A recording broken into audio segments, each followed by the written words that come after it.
I just, yeah.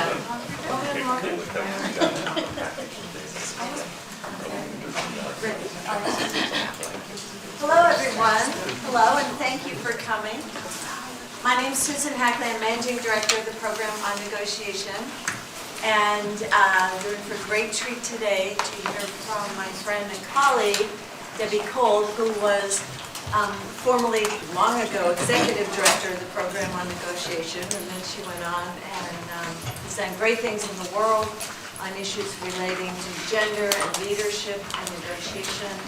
She's Professor Emerita at Simmons College, and she is the founder at Simmons of the Center for Gender in Organizations.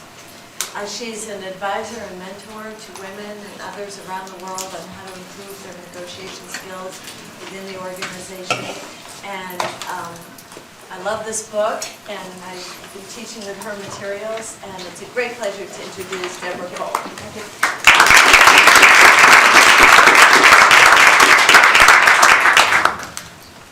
I was the executive director of the program. I haven't been here in such a long time. There's a whole new building that exists that didn't exist when I was here. So I want to start by telling you why I wrote this book. I've written a lot of books on negotiation, and gender has been an interest of mine. When I wrote the shadow negotiation, which was, I guess, about 15 years ago,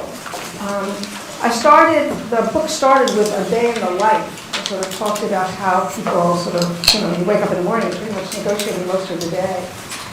But I do a lot of teaching in leadership programs, some for women and some for both men and women.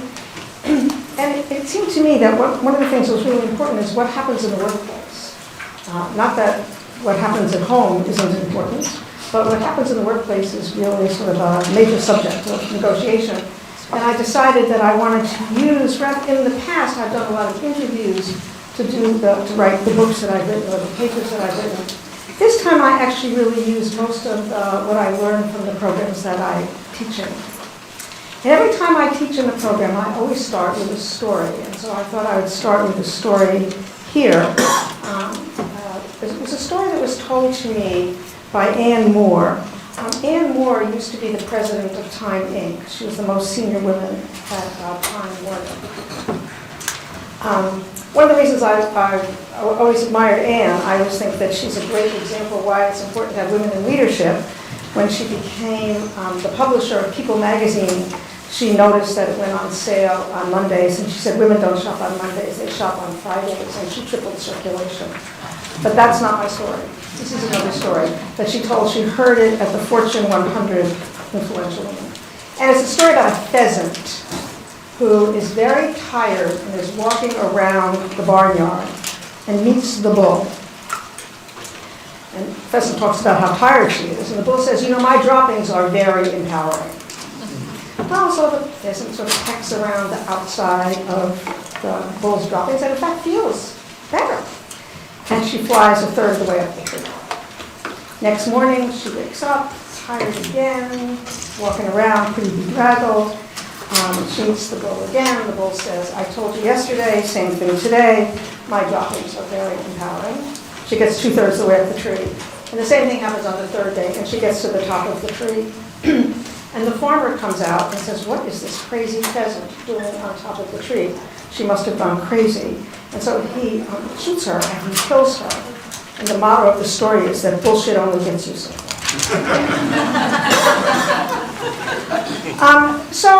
I thought I would sort of try to distinguish, what I talk about in this book is what I call little n negotiations. And I usually start out when I teach a program, I ask people how they would describe themselves when they negotiate as agents, when they negotiate with clients, customers, suppliers. We're here at the law school, I guess, what do you call the people that? Clients? Clients. What makes them good? And I have no way of judging that, but people sort of talk about what they think makes them good when they negotiate as an agent. And then I ask them what's different when they negotiate for themselves, because that's what this book is about. And people say it's more personal. There are many more things riding on it. It's more emotional. It feels riskier. You have a reputation that you feel is sort of on the line. There can be more consequences. It's harder to stay in the negotiation when you're negotiating for yourself. It's harder to figure out actually what you want. And it's hard to get the negotiation started because when you negotiate in the workplace, there's not a structure for negotiation. It's not like you're meeting with a client and trying to do a deal. And then in some organizations, they say, people want to be supportive of each other, and it's hard to ask. It's actually hard to sort of get things going because the presumption is you always say yes. So when I ask people, this is what they say, and then I usually say to them, what kinds of little end negotiations do you have? So let me ask you, what kinds of lowercase n negotiations when you're negotiating for yourself in the workplace, some of it might be here in school, that you have?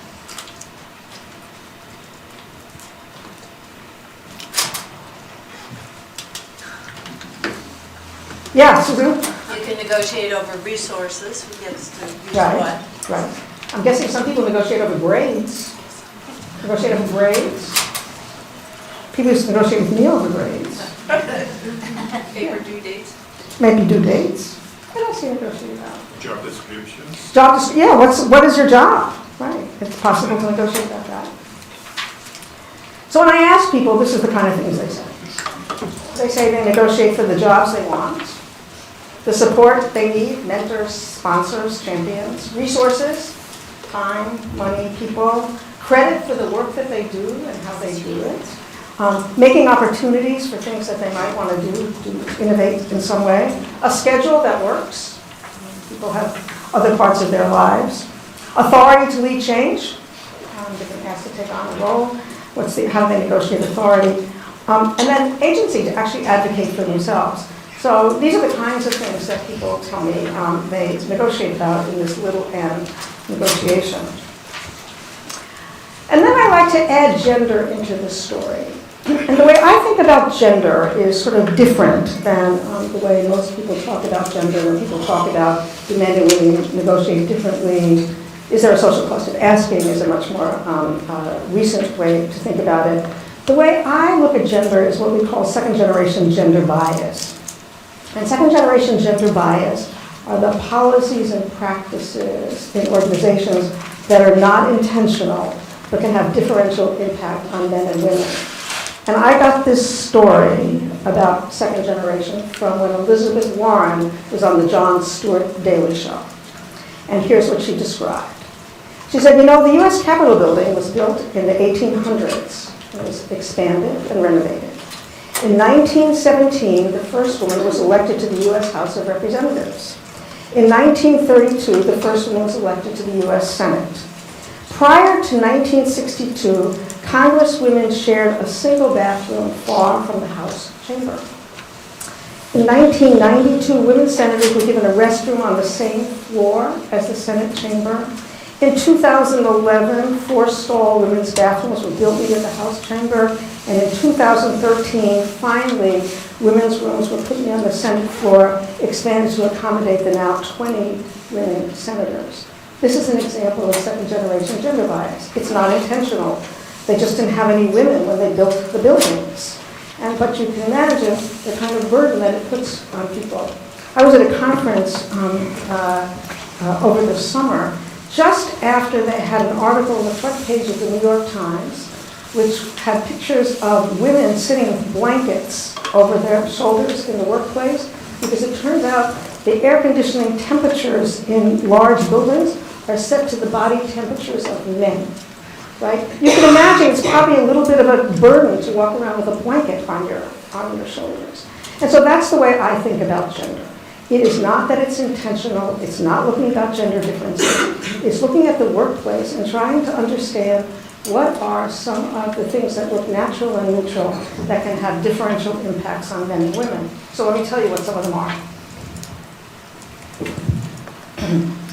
Women tend to be offered certain kinds of roles and they're expected to say yes. They're offered often chief of staff roles in non-revenue producing areas of a company, human resources, communications, things that we know have an impact on people's ability to rise in the organization. There's gender jobs. They're not considered for certain kinds of opportunities.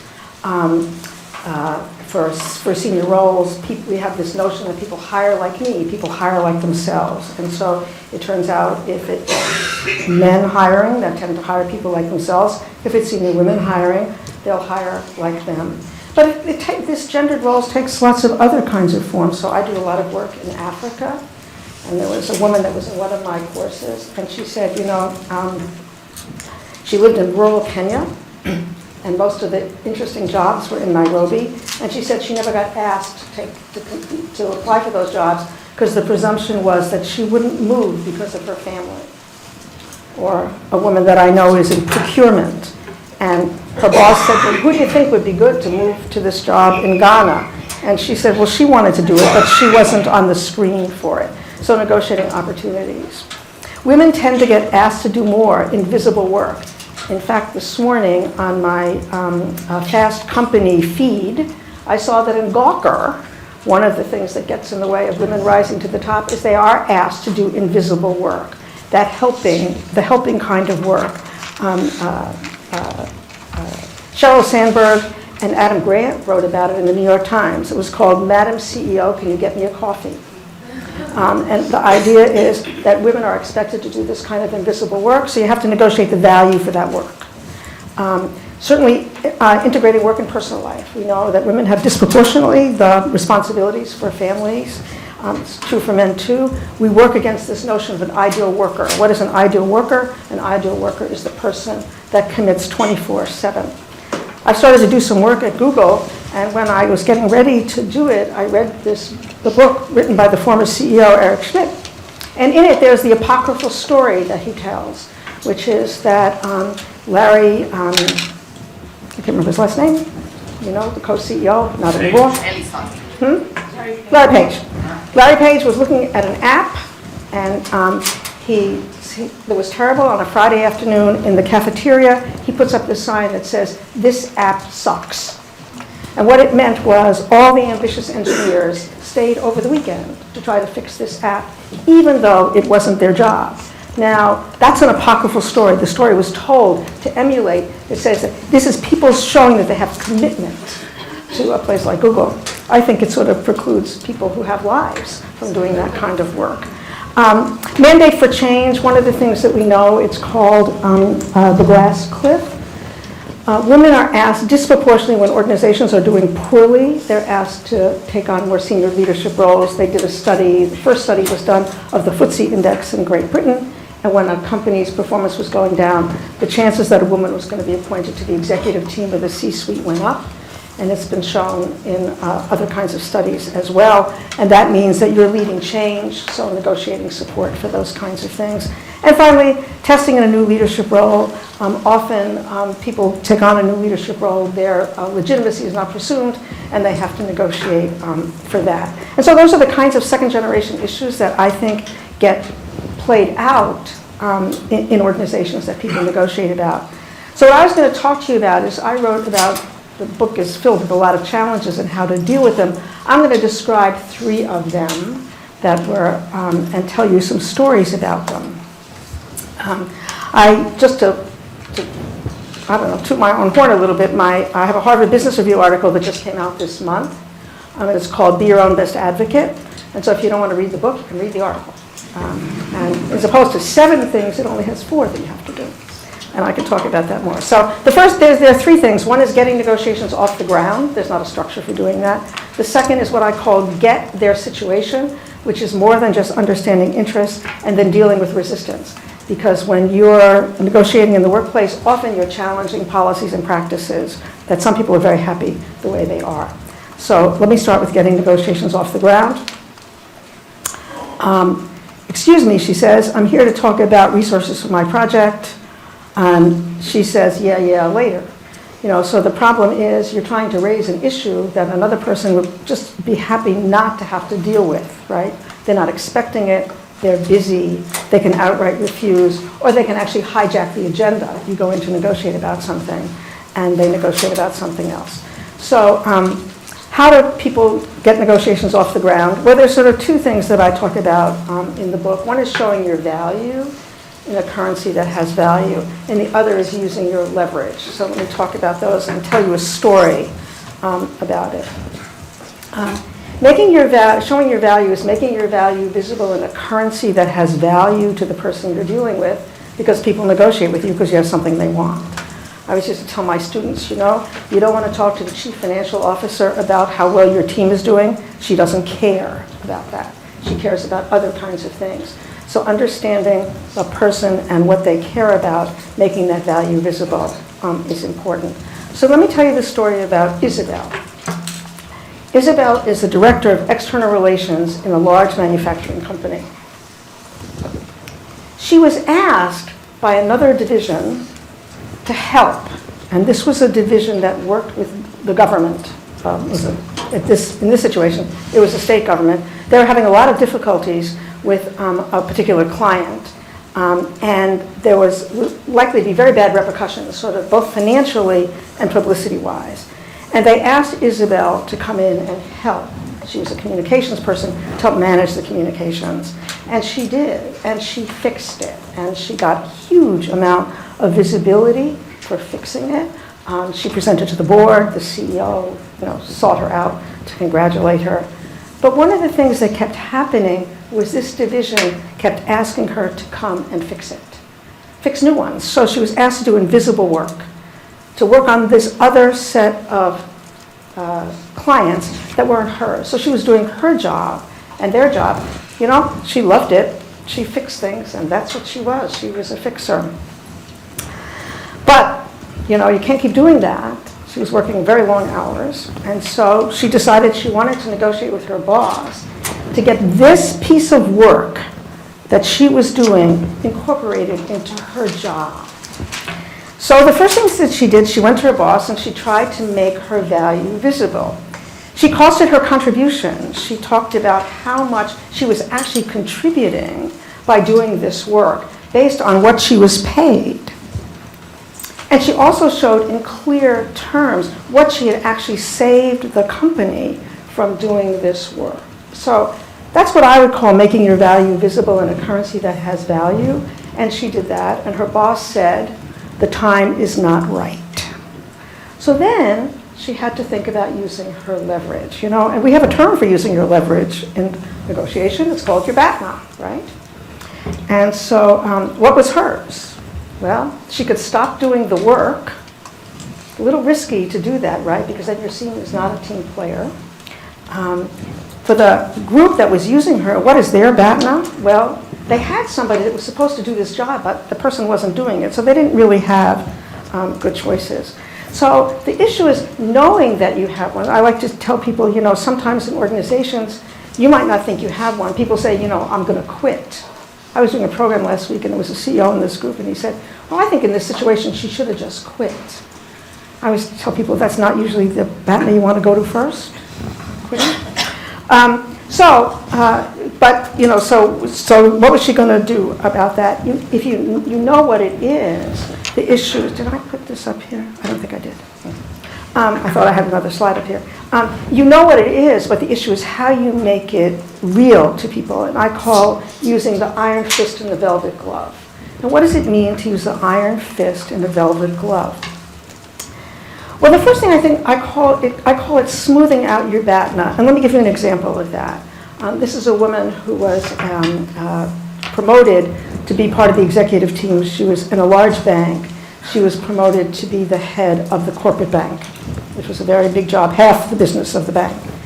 And all the executives were on the 4th floor.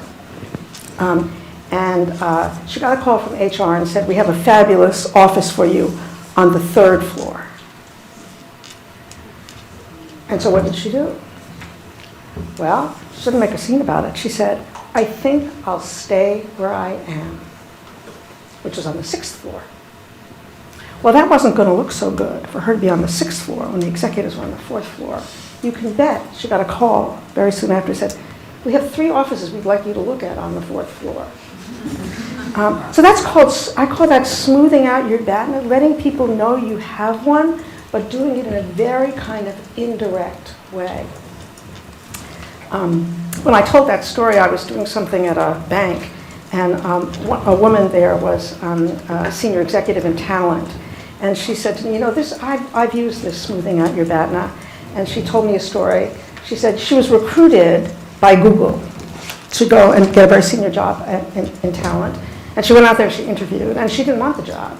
And so she came back, and she said to her boss, listen, I got recruited by Google. I want to stay at the bank, and here's what I want to do with our division. He said, you did what? And she said, who wouldn't go out there if Google wants to recruit you to talk about it? She let her boss know her BATNA, but she was quite clear she wasn't going to exercise it. Another way to do it is to use questions. So if I tell, how does Isabel use her BATNA? She could say, I would love to be working on this new client, but I just don't have the time.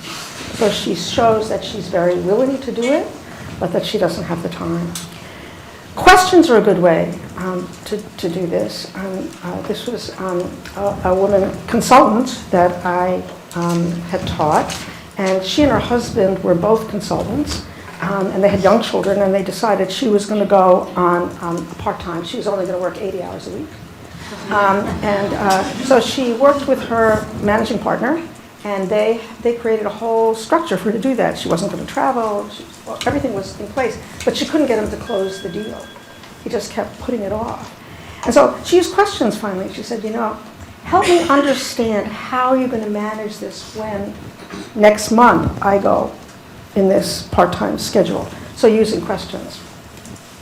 Isabel could do the same thing. She could ask this other group and say, I'm not sure how you're going to handle this if I can't do it anymore. Help me understand how you're going to do it.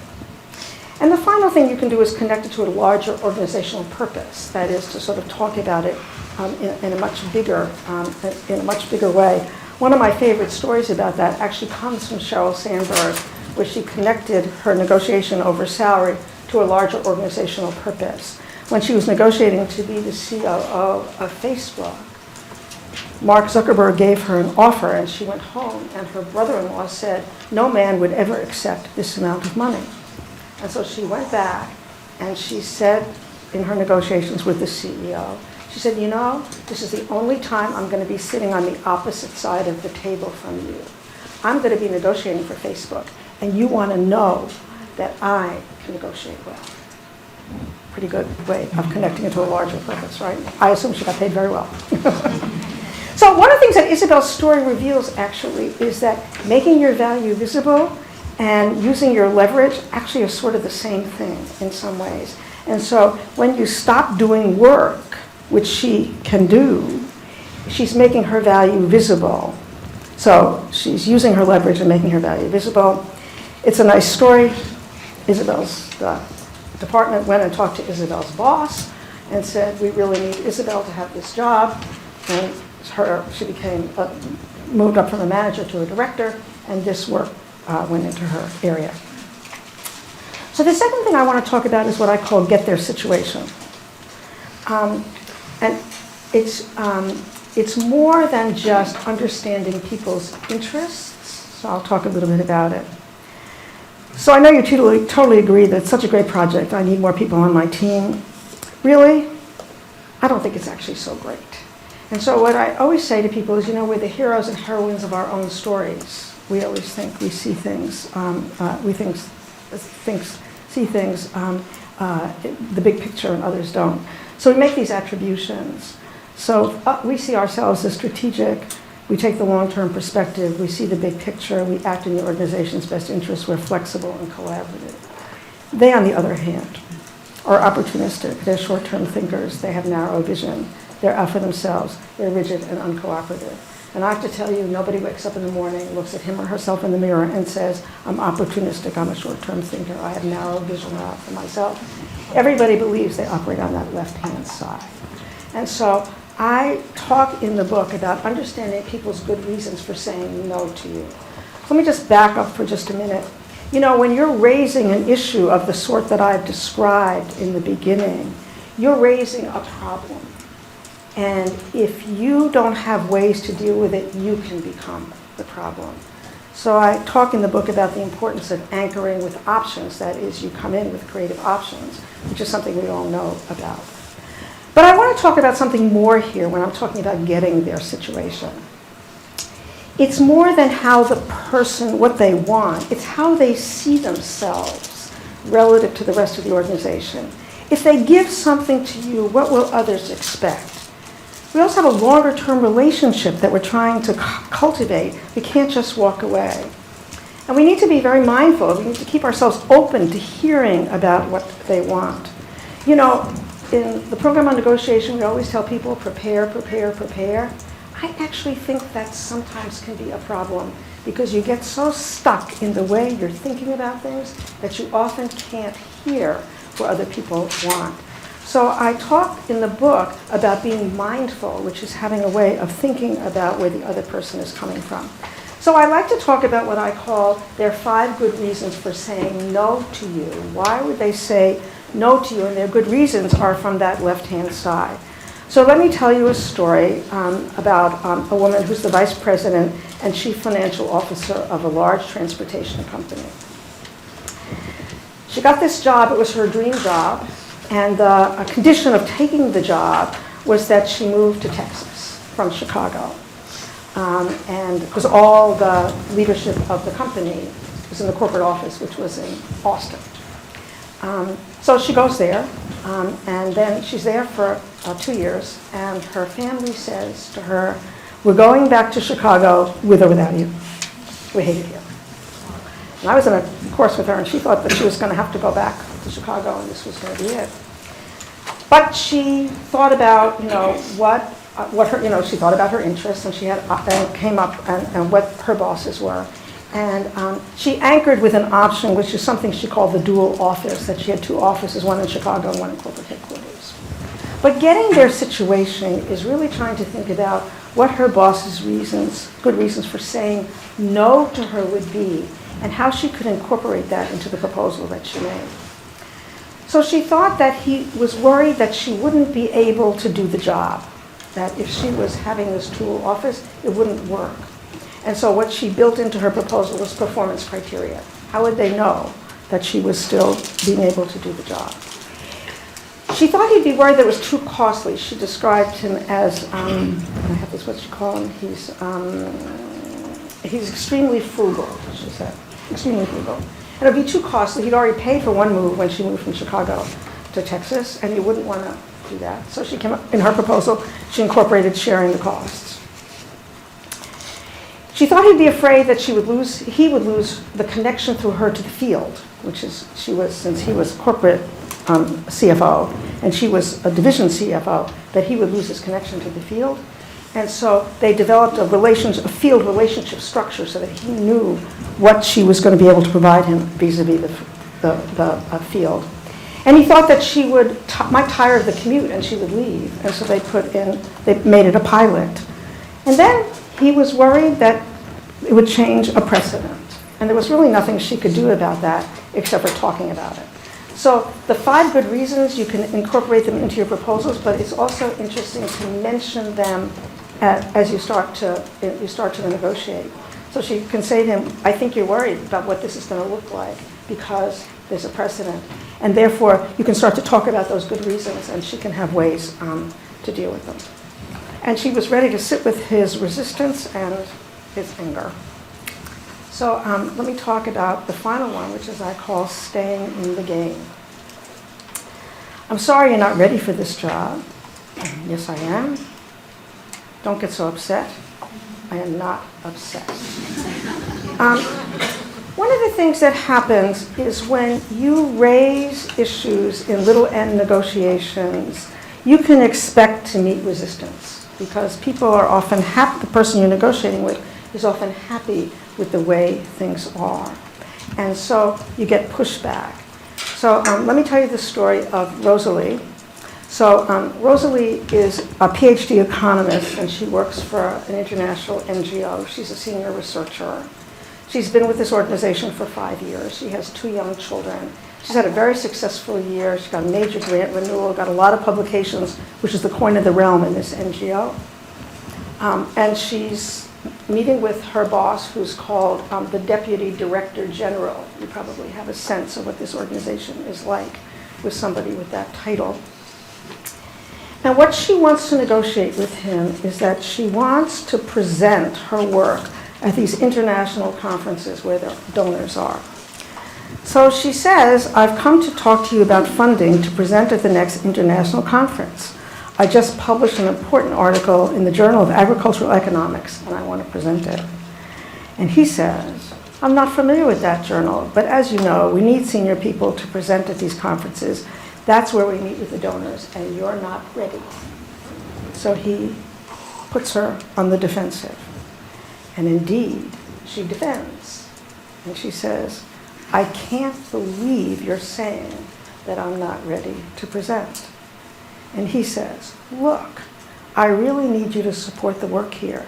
You are best at helping me and the Director General get ready for conferences. And she says, no way am I just going to help you present my data. I need to be there too. And he says, don't get so upset. And she says, I am not upset. Of course, she's very upset. So I've written about moves and turns before in my earlier work. The idea is when people say things and they put you on the defensive, our tendency is to come back. I call it a strategic move.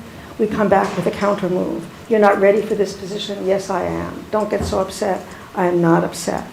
This will never work? Yes, it will. So what you find is that people make counter moves, and it keeps you in the same place. And so what I like to talk about is turns. Turns shift the dialogue and reframe. So let's look at Rosalie again. So she could ask a question. Help me understand the criteria you use to determine when somebody is ready to present at these conferences, when he says you're not ready. And he says we need our most senior people to meet with donors. You're best at helping me and the Director General get ready for the conferences. That's where she went into a counter move before. And she said, so how could she turn this? She can say, correcting it, I understand what a priority this project is, and I want to support you and the Director General so you can meet with the donors. I'm glad you understand that, he says, misunderstanding what she's actually said. And she says, since I know the data best, I think the best way to support the project is for me to do the presentations and be available to answer questions donors have. That could also help the donors have confidence in our junior researchers. And he says, I think that would work. Let me run it by the Director General. So obviously a very nice little story. Didn't exactly go that way. Eventually it did. Eventually it did. And it's one of the things we use for teaching. So one of the things that I talk about in the book is that these kinds of little n negotiations, because you're raising issues in the workplace that people haven't raised before, it's possible to use these negotiations to turn small wins into larger gains. So each of the stories that I told have sort of a gender dimension, right? Isabel doing invisible work. That she's getting credit for that invisible work, it's no longer a free good, is a potential small win. Cheryl and the dual office is a major small win, even a big win. Because in negotiating to get that dual office, she has disrupted the assumption that people have to relocate to the corporate office when you take one of those leadership jobs. She's now made it possible for other people to negotiate something different. And Rosalie, by negotiating the role for junior researchers to present at conferences, actually changes the role of the junior researchers. They are now being developed to actually take on more responsible roles. So she's actually really kind of disrupted the way this organization works in just this very small win that she's had. So that's all I have to say, and I'll leave you open for questions. Yes? I had a question. It's less about gender and actually more about like cultural hierarchy. So for example, I'm in an organization that's mostly Asian, and I'm the youngest person, and everyone is much more senior. And so how would you kind of negotiate that? What do you want to negotiate? Like just changes. They're just like, well, this is the way that we've always done things when we're senior. Right, You know? so I think I think that's not just I think one of the characteristics of negotiating in organizations is there's always a hierarchy. Mhm. And you're often negotiating against people who are more senior to you and have more power than you. And so I think some of the things that I've been talking about would apply. It depends on what you're negotiating about. So it's how you make your value visible, how you use the leverage that you have, and thinking about their good reasons and understanding it. So, if you give me an example, we could work it. But, I think all the things that this is precisely what I write about in the book, that you are negotiating in a hierarchy. And if you think about the kinds of ways you position yourself to negotiate, obviously people say, this is just the way we do things. That's a move. That's meant to say, don't raise the issue. So you have to figure out how you turn it and how you enlist them, depending on what you want to change, what kind of creative options can you propose and how you enlist them to work with you on it. So, I think if you have I think we have a tendency to say, one of the reasons I wrote this book is because that's what people say, in an organizational hierarchy, how do I negotiate with my boss about something? Well, it turns out that often you have a lot of leverage that you don't really think you have. I have done a program for a pharmaceutical company for many years, and in it I use a little vignette that I wrote that came from these scientists. They're actually, it turns out to be women scientists, but it could be any scientist. And the situation is that she wants another role, and her boss wants her to do a project that she's not really interested in. And she feels she has to say yes to it. When I ask people in the room, why do you think you have to say yes to it? Well, I have to say yes to it because if I don't say yes to it, they're going to ask somebody else to do it, and that's not going to look good. And I would say to them, do you think the reason your boss asked you this because he tripped over your cubby first? Don't you think that there was a reason that he had for asking you? That's where your leverage is. It isn't just that you're replaceable, that he asked you, you say no, he's going to ask somebody else. It isn't no, it's not no, it's how you're going to make it work, right? He wants you to do it, how are you going to make it work? For you and for him. Yes? Let's put it this way. I have a friend, okay, it's fine, who will be starting a new position, and of course, and that is as a faculty person. And of course, one of the things that often happens is that they're given all the tasks, and you want to make a good impression, you want to come across as being agreeable and a team player. How do you, and you haven't had the chance to show your value. You don't have much choice, do you, right in the beginning, until you can show your value? You can't be unrealistic about things. I'm not a Pollyanna here. I think when you're new to an organization, you are trying to show your value, and you are trying to make a good impression. But what you don't want to do is train people to expect that you're always going to say yes. I think what happens is people say yes to all these things, and then when it actually comes time to negotiate, people are surprised because you've said yes all along. So I think when people are assigning you these kinds of things where you feel you have to say yes, you try to understand, why you, why now on this? Why is it you that's being asked to do this? Are there other ways? And come up with options for how you might deal with it if it isn't you. I'd love to do this, but my plate is really full and I'm afraid it's going to impact this other big project. I think that, Mary over here really actually has some free time and she could do it. I think that's anchoring with options. You don't just say no. You have to have a way to deal with the issue because as you point out, it's a relationship that you're really trying to develop. So, I think that's, you don't say yes to everything, but you also have ways to deal with it when people ask you, and in the beginning, you're not in the greatest bargaining position. That's the reality. Sorry. Yes? Hi, thank you so much, Dr. Kolb. My name is Catherine. I'm wondering about a situation where I have a friend and her organization is going through a restructuring. And the challenge that I'm facing is not to negotiate, but to get at the table where the negotiations are happening. Yeah. And so how do you navigate a situation like Yeah. that? I think that that's a challenge when there's sort of a group of people who are doing the decision-making around an organizational change. All those people sitting at the table, they're not all homogeneous. They don't all sit in the same kind of relationship to you. some of them you might have a better relationship, or somebody might know your value more than some of the others. And so trying to think about how you might enlist the support of somebody that you have a relationship with to get to that table, rather than treating it as just, how do I get to this table? So I think it's really understanding where your good relationships are, and sort of knowing what you know about those people. One of the things I talk a lot about in the book is knowing what you know about the people you're dealing with and how they like to hear things. And so if you know somebody that's part of that group and you can make a case, maybe they can become your advocate, or maybe you can be something behind the scenes. But I don't think you take on the whole piece, because I think you can't. You have, and when there's a whole team and just you, it's not really a negotiation. It's a star chamber or something. It's different. Yes? So I wanted a raise, and they're told there's no money.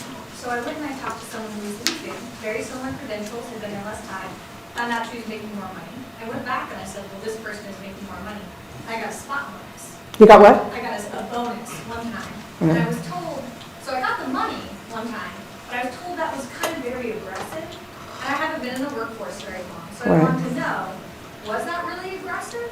Or was that finding criteria? Or was that someone telling me, please don't put me in that position again? Well, I mean, I think when you get good information about what other people get, not just money, but also what their roles are defined, it helps you feel that you have, that you're sort of empowered because you have good information and what you ask for is defensible. But I would never use that kind of information, ever.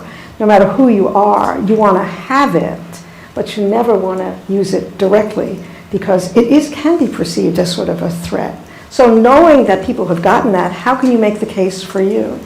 This knowing what you know, I think is important. And so I'll tell you a story about that.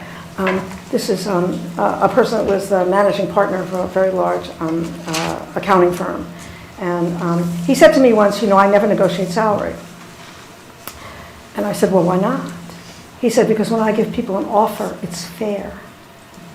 And if people were to negotiate with me, the implication would be, I'm not fair. And people don't tend to do that since I'm the managing partner. He said, but one time, I gave a woman an opportunity to grow a major piece of business.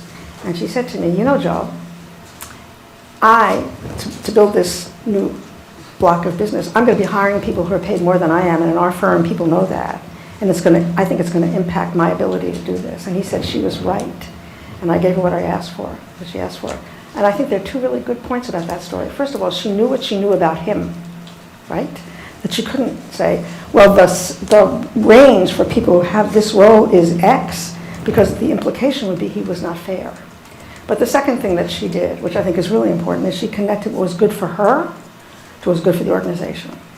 So getting good information is really important, because if you have it, you aspire high, but I would never tell people that you do that. I mean, the research actually suggests it can actually really work against you. You got your bonus, but it probably wasn't such a great thing to do. Yep. Yeah.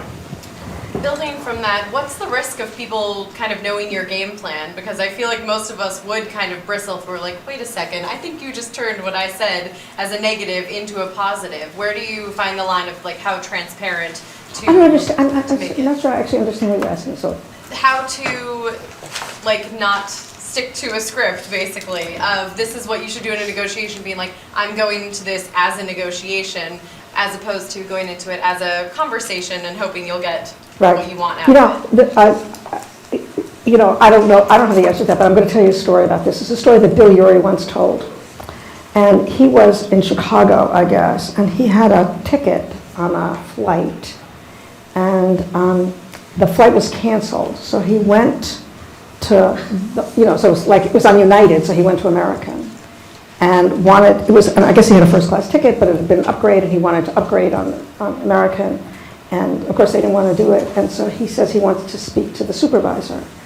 And the supervisor comes and he starts to, do a getting to yes routine on her. And she says, I read that book too.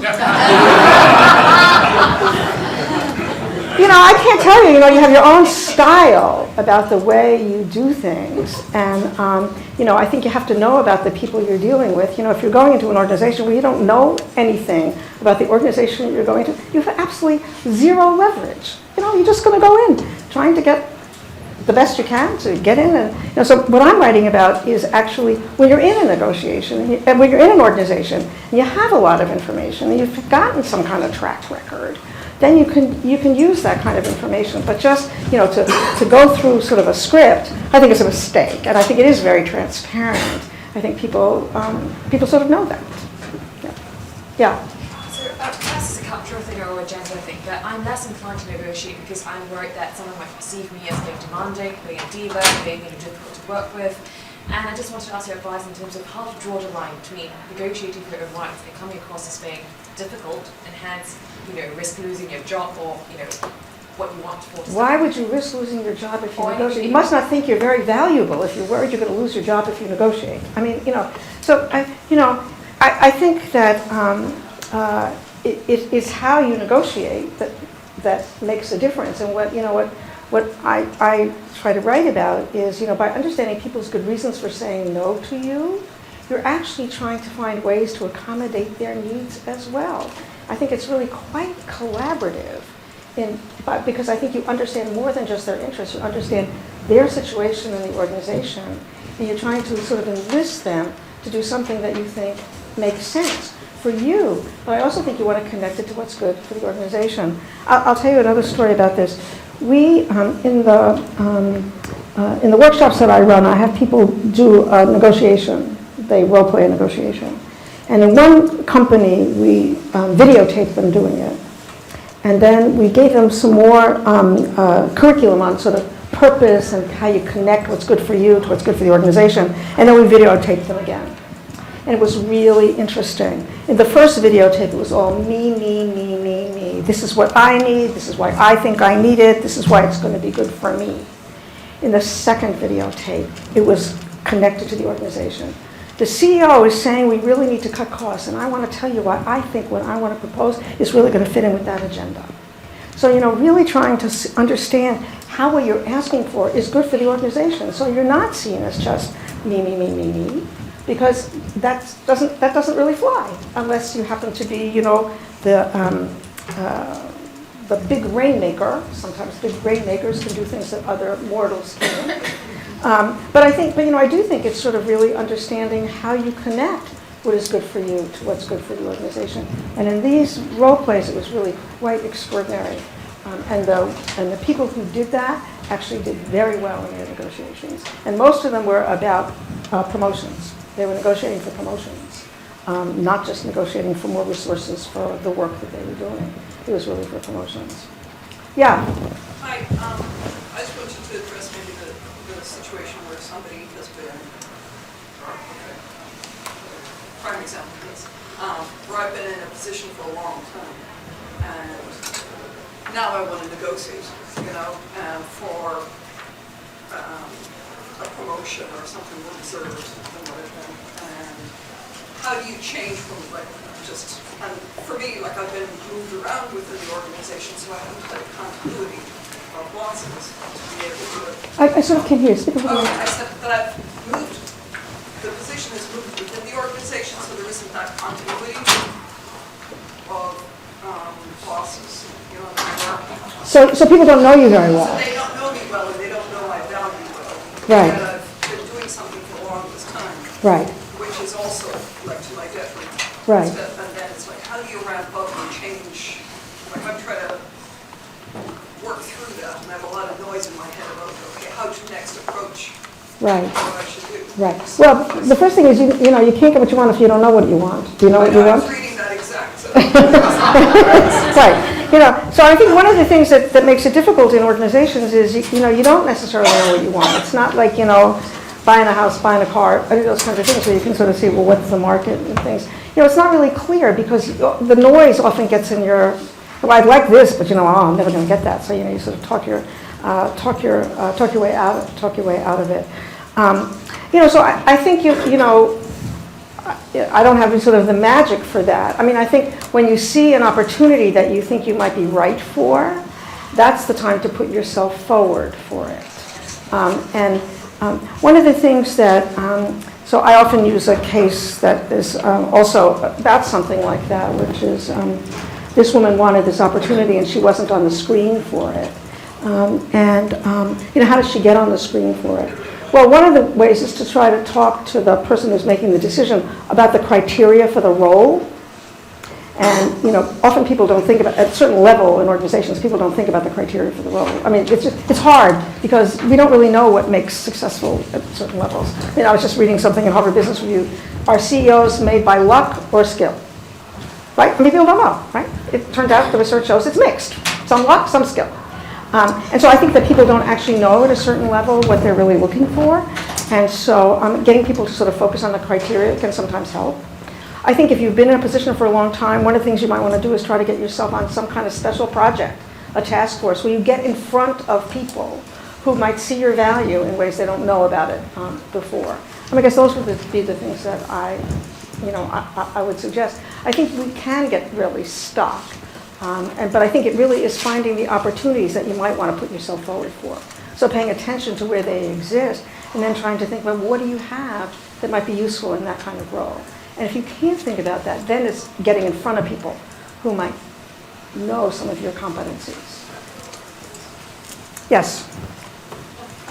I had a really quick question. I read an article, I think last week in The Guardian, about emotional work that women do a lot of the time in the workplace. And this is something I've noticed throughout my brief career in different industries. And even last week, my direct supervisor asked me to do something that was considered emotional office housework. And it's not that I don't want to send the message that I don't want to celebrate my coworkers and that I don't... You don't want to do the office party.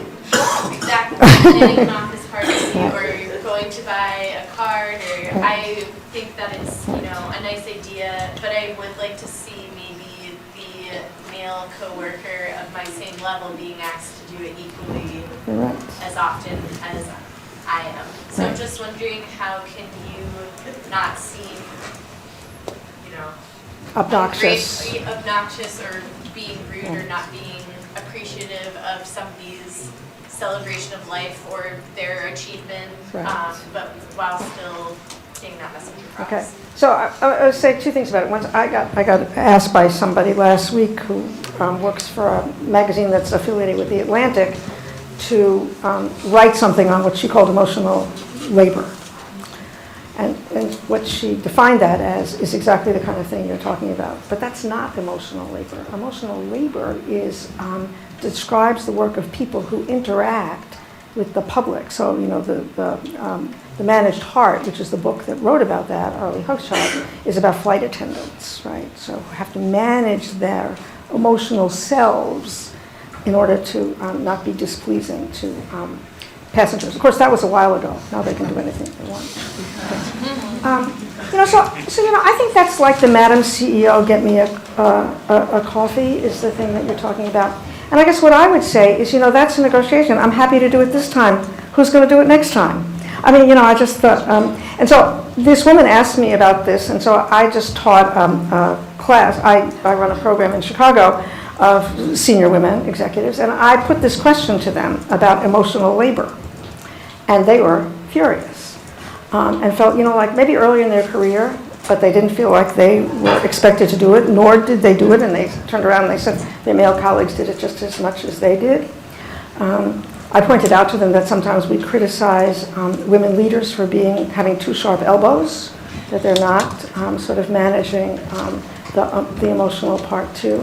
I mean, I do think I think you don't want to get into the situation where you're always doing the office party, but you're young. And people look at young people to do the office parties. I mean, it's just sort of the way it is, And you get older, and then you won't do it. But I do think that it's a question of saying, I'll do it this time. Who's going to do it next time? And so you make it a negotiation, and or ask someone to do it with you. So ask your male colleague, say, I'm tired of doing this. I don't know how to plan for this person. I don't know this person very well. If we have to go get a card, come with me and help me get a card, something like that. I think it's hard. I mean, I think when you're young, those kind of things happen, and I think it's gender, but I also think it's age. Yes. So I just moved back from Washington DC, and the experience we had a lot would be at the big kind of conference board table, and then people in the meetings would be just jumping in. It was often very gendered, and the men's voices would be heard, but they kind of would wait to like the other person to finish. They would just jump in, and everybody would be like, "Well, if you want to get heard, you have to just jump in." And it would like be so difficult to get my voice heard because I was raised that way. I just don't find it comfortable. So what do you do if it feels like the only option to get heard is something that's totally different? Right. So I'll tell you another story about this. This is a story. I deal in stories. This was another NGO that I was dealing with, and they had a lot. It was very international. And the feedback one of the women got, she was Asian, was that in the seminars she had to talk, even if she had nothing to say. I'm thinking like, that is really pretty stupid advice, right? And organizations that run like that, it's pretty dumb. So I think that's not your venue, right? How do you get your ideas heard? Well, it's obviously not there. That's those are examples of sort of second generation gender bias. In fact, that we have these meetings and people yell, and the idea is that everyone has really equal time, but they don't really, and so you can't get your voice. It's not the venue, and that's not a negotiation. That's just people. Like the old cartoon was, Joe, can you repeat what Sue said so we'll remember it? So the idea about what happens in meetings. So I don't think I have an answer for that. Just, I think it's not a great way. It reminded me of there was a company that, this was actually Google again. They're like I do work for them, but they really have problems. And so one of the things was, they're very successful, obviously, but, they've changed this now, but it had been for a long time, that if you, in engineering, if you wanted a promotion, you had to put yourself forward for it. And what they found was that it was very easy for men to do it, but it wasn't so easy for women. And they decided what they were going to do is they were going to give women training on self-promotion. And I read that article, I'm thinking, this is a really stupid way to identify talent. That the people that yell the loudest are the ones who get the jobs. It's not a very smart way to do it. And actually, they've changed it. And so people now people nominate you. So they're people that know you, and it's not a hierarchical kind of thing. But I think we have a lot of bad practices that actually turn out to be gendered. I think they're raced. I think they're very cultured. They, reflect white male culture, white technocratic culture in our in the negotiation field. I've written critiques about how I think our negotiation work is very technocratic and very white. U.S. or white European way of thinking about things that really don't fit for everybody. But that can change everything at once. So these little end negotiations, that's why I say small wins can be big gains. But they're small wins. I'm not claiming that you make major changes with some of these things at all. I don't think you can. Yes? I actually have two questions. Yep. Both gender related. The first is I would like your comments on the gender majority right here, right now. The vast majority are women. Do you think that men are inherently believe that we are better in negotiations or something? Well, I think that people know that I study gender. And although not only men have gender, not only women have gender, men have gender too. I think the presumption is when I come here and talk about gender, I'm going to be talking about women, which I do. So I think that there's a selection bias, and I don't think it's because men necessarily think they're great negotiators and women don't. I don't think that that's right. I do think there was, who am I and how I'm coming to speak. So I think people know something. A lot of people know something about that. So I guess I would say that. So that is it responsive to your question? Well, in most negotiation classes that I've been to, I've seen more women than men in general. So I was out. Is this a coincidence or? Is there So I know I'm gonna. Susan's not gonna like this, but I have a video that somebody sent me, and it's called 100%, and it was made by these people in the movie business, all women, and they start out by talking about, there's only 80% of the feature films have been directed by men. Only, 75% of the shows on Broadway have been written and directed by men. And and what they say is, we have to get to 100%. Right? So it's women say we have to get 100% men doing all these things. And the only place that I see 100% men is the program on negotiation, their Sunday minutes. They're always men. They've had one woman, all men. So I don't know about this. The people that write and talk about negotiation are disproportionately, in my field, in this institution, men. Sorry about that.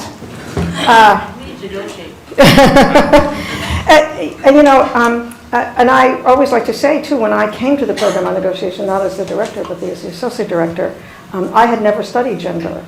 But I got here and I became the instant expert on gender. People asked me to come to their classes and talk about it. I like to say, because as we know, only women have gender. I must know something. Right? But so I don't think that it really is just women. I think men do it too. You have a second question? Yes. Do you believe, because my wife is an army captain, and you understand how the military works, very male, traditional, etc. Do you think it is up to her to avoid these invisible work roles, or is she simply at a disadvantage and she has to accept it? No, I think what I talk about invisible work is claiming value for invisible work. Invisible work is really important. I have a colleague that wrote this book called Disappearing Acts, and she studied engineers at Deborah, actually it was. And it turned out that the women were doing a lot of invisible work that were really important to getting the product out the door. They were, instead of crisis managing, they were anticipating things. They were pulling the teams together. There's a lot of invisible work that is really valuable. The problem is, when women do it, it's seen as women's work, not as leadership or something that matters. So I don't think you say no to it. I think you claim value to it, just like Isabel did. Rather than just keeping doing it, make it something that the organization values. So if she's doing it, what's the value that she's claiming for doing it? And if there's no value for doing it, then she should stop doing it. But I think first you want to claim value because that kind of work is really important. I don't know about the military in Israel. I don't know about invisible work there. But in organizations, that kind of work is really important. And by claiming value for it, you sort of enlarge people's understanding about the kind of things that constitute leadership and getting things done. So I think it redefines a lot of those situations. I think it's very important to claim value for it and not to flee. I mean, I don't think doing the office party is an example of that. I don't think. I mean, it does create value for the organization in the sense that people have parties, but I think that's very different than other kinds. So the kind of work matters. I mean, that Isabel was doing this work and saved clients, that was invisible work that was really important to the organization, that they were perfectly happy to have her just do it and not keep on doing it. And she would have kept on doing it too if her mentor hadn't said to her, you got to stop doing this. Get some value for doing it. So I think that we're sort of done. And I'm going to end by telling you another story. So I often think, that timing is really important in negotiation. So let me tell you this story. It's actually about a woman historian. And she dies and she goes to heaven and she says to St. Peter, I am really happy to be here. I've had a very tiring life. I'm exhausted. I'm looking forward to my time in heaven. And he says to her, it's like college. You have to shop around. You have to spend a day in hell and a day in heaven, and then you have to choose. She says, I don't really want to do that.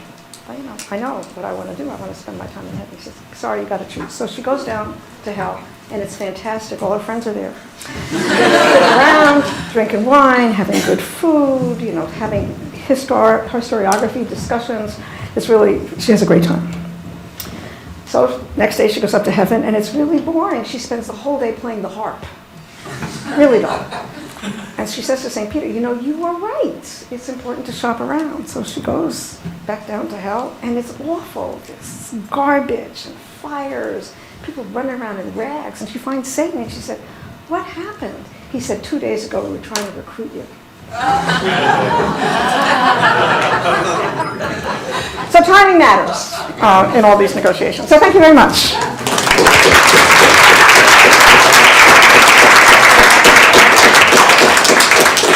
There are books for sale. I'd be happy to. So, in my article in HBR, I talk about be your own best advocate, and I talk about recognizing opportunities, which I think is one of the most important things in organizations. We don't recognize them. And the second is preparation, which is what I've talked about a lot. The second is initiate, how you get it off the ground. And the fourth is what I call navigating, which is a little bit different than what we talked about today. So, read the article. It's good. It's Harvard Business Review this month.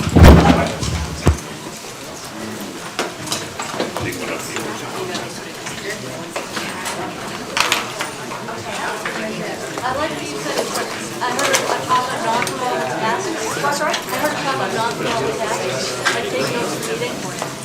And women will more likely to be after that and more likely to be successful.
Getting more into the business aspects. I've been there 5 years. It's most of what we're doing.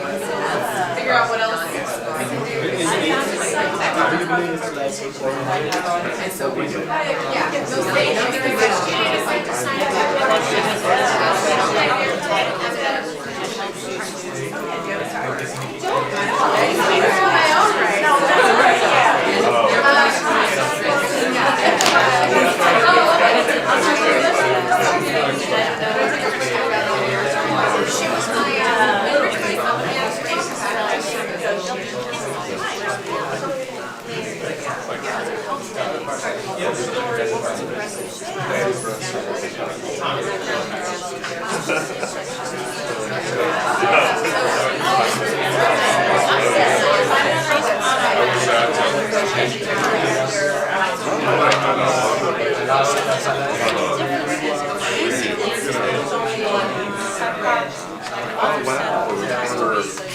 State of the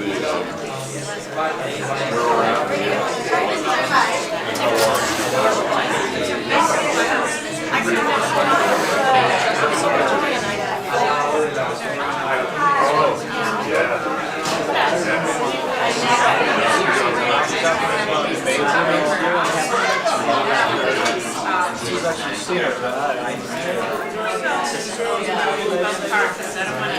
General company or whatever, they automatically appoint me the reception,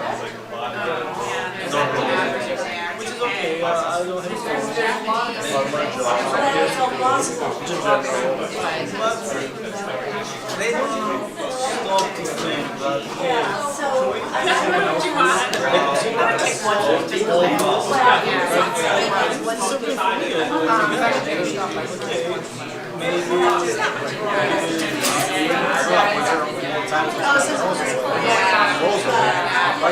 do consider that somebody else also they don't have this younger than my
something like that, up to a point, it's not my character, it's like, there's some other characters, but it's like, most women, I don't like it, and I see that, it disturbs me because I know it's wrong. Well, good for me, but I'm not in a position to change it, because by the time I can't reach a position to change it, there will be women waiting. It's the guys that are already don't have so many and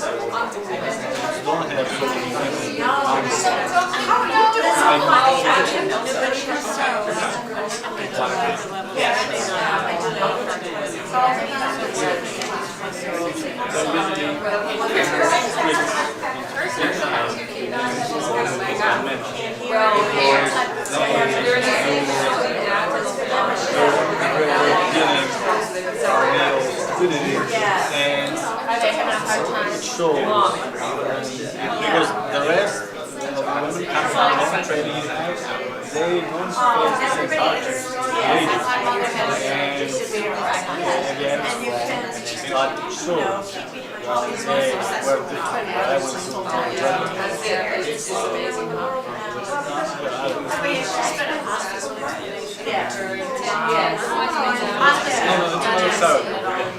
Another explanation is maybe have to be. It's just like there's this way they may have more time.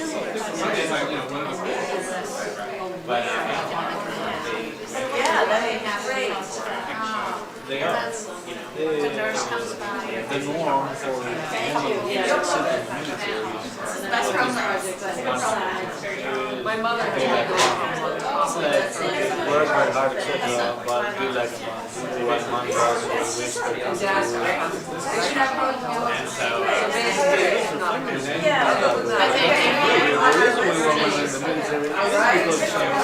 Once they can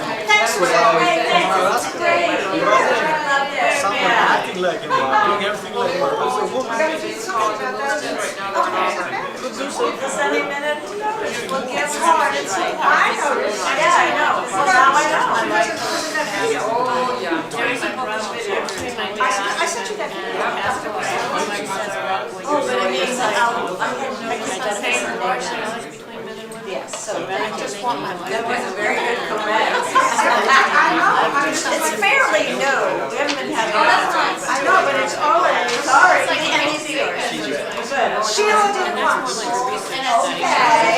After I raised you, because she did once, everybody had that. It's just, Gail, have you met him? No. Also give research about the differences between even how men and Thank you, this is great. Thank you for coming, as always. What's the other name on Summer Street? Oh, it's basically Pearl and Pearl. And what's yours? But Summer is the other one. Okay, you're in the Kansas.